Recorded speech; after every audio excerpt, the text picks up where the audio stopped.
Welcome to Smith Center's Week 1 recap. I'm Braden. And I'm Vic, and I took a real beating this week. Let's get on with it. I had a great week, so let's get this party started. George Wendt took it to New England Big DV in Week 1 with a victory that seemed more like a prison shanking. It just continued to get worse. The Los Angeles Youngins squeaked out a win over Los Delfines de Miami, 86-77. The baby of the group got his first victory.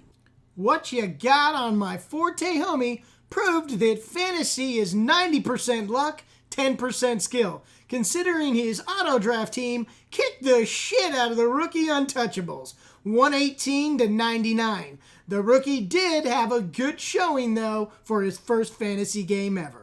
The team formerly known as Ray Rice's right hook, Antonio Brown's karate clinic, karate chopped his way to victory over the Green Bay Umbrella Kids, 107-84. Can't Hardly Wait fisted Yo Mama's Coochie in a painful 96-67 victory. The West really ate a bag of dicks in Week 1. And it looks like the East is going to run away with this thing.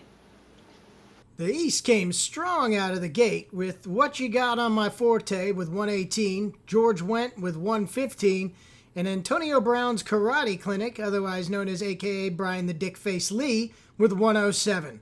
The Youngins and the Umbrella Kids pulled up the rear, if you know what I mean, the ass end, of the East. Can't Hardly Wait, otherwise known as the superfood of Costco, Cale Kirkland, pulled out a victory against a fellow West Coast competitor, being the only victory in the West Coast. The Untouchables followed beneath him with more points, but he played an East Coast powerhouse, which dominated him. New England big douchebag Vic had a horrible loss against an East Coast competitor, as well as Los Delfines de Miami and Yo Mama's Coochie losing to Can't Hardly Wait.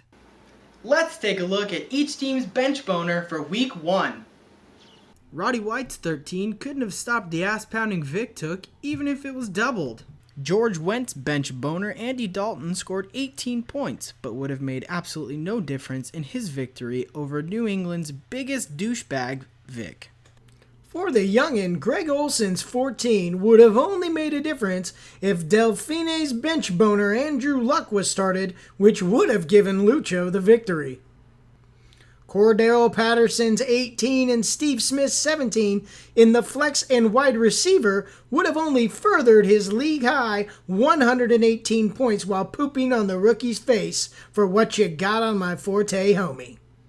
The Untouchables Sproles for 14 for Will wouldn't have done shit. Chris Johnson's 14 in the flex and Mike Wallace's 12 a wide receiver would have put the newly named Antonio Brown's Karate Clinic close to the league's top scorer. In the same boat as Will, Hank's bench boner, Chris Ivory's 16, couldn't have stopped the rain from falling down on his parade. Coochie's bench boner is his entire team, with the highest scoring player only running for 11 points on his starting roster. You're going to need all the help you can get this season, buddy.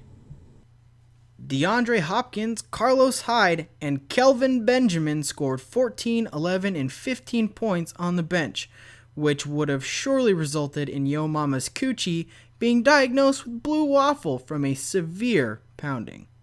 Thanks for joining us at Smith Center for the Week 1 Quick Look.